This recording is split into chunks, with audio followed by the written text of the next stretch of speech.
Assalamualaikum warahmatullahi wabarakatuh. Saya Fredianto, calon guru penggerak angkatan 11 Kabupaten Morowali Utara.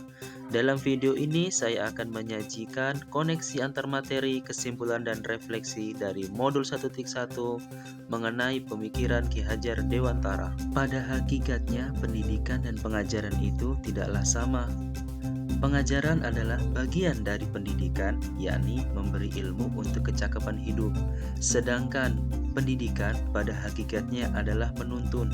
Artinya, memberi tuntunan terhadap segala kodrat yang dimiliki anak untuk keselamatan dan kebahagiaan. Jadi, sudah jelas ya bahwa pendidikan itu memberikan ruang murid untuk bertumbuh secara utuh dan juga menjadi orang yang mandiri. Untuk kegiatan refleksi, saya akan menjawab pertanyaan pematik berikut ini. Yang pertama, apa yang Anda percaya tentang murid dan pembelajaran Ki Hajar Dewantara sebelum mempelajari modul ini?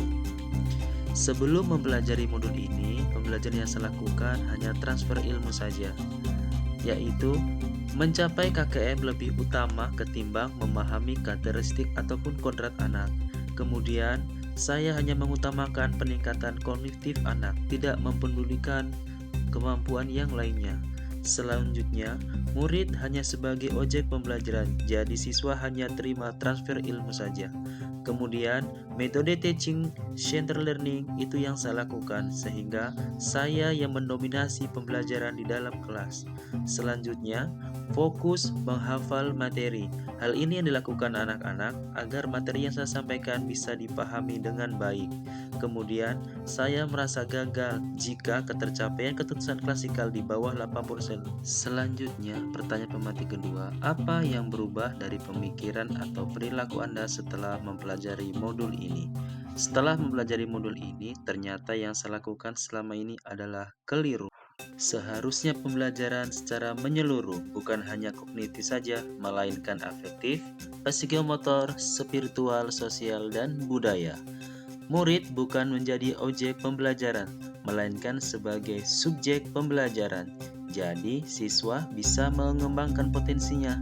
Kemudian, guru menjadi fasilitator pembelajaran. Di sini, guru memberikan ruang dan fasilitas kepada anak untuk berkembang. Kemudian, memiliki model pembelajaran yang variatif dan menyenangkan sehingga siswa sangat antusias dalam pembelajaran.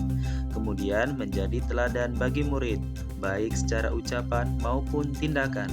Selanjutnya, guru harus ikhlas dan tulus dalam melakukan pembelajaran di kelas. Kemudian, memahami karakteristik siswa yang berbeda karena anak-anak lahir dari berbagai karakteristik, sehingga kita perlu memahami dan perbanyak komunikasi kepada murid.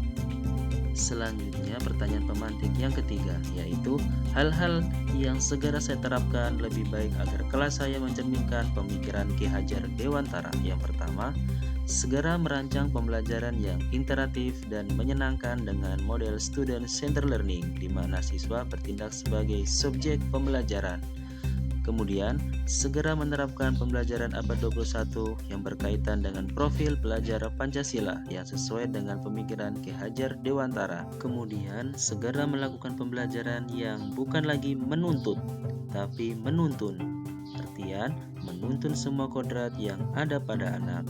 Yang terakhir, segera memberi teladan yang baik serta memahami karakteristik dengan lebih banyak berkomunikasi kepada murid. Nah, semoga kita bisa menjadi guru yang sesuai dengan pemikiran Ki Hajar Dewantara.